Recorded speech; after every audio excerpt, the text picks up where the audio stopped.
সিলেটের আলোচিত সাদা পাথর লুটের ঘটনায় ৫ দিনে প্রায় ৫ লাখ ঘনফুট পাথর উদ্ধার করেছে যৌথ বাহিনী। আটক করা হয় অন্তত ৭ জনকে।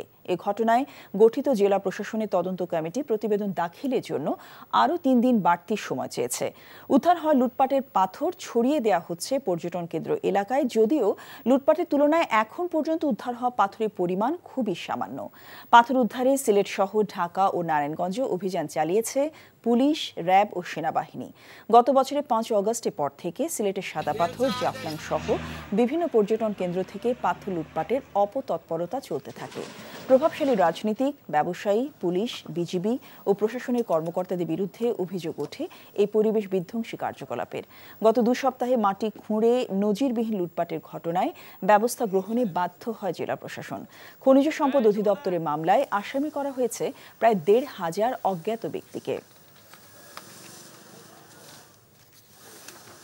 বান্ডেল থাকলে প্রতি সেনমানিতে টাকা বাঁচবে। বিকাশ সেনমানি বান্ডেল কিনে জিতুন প্রতি লেনদেনে।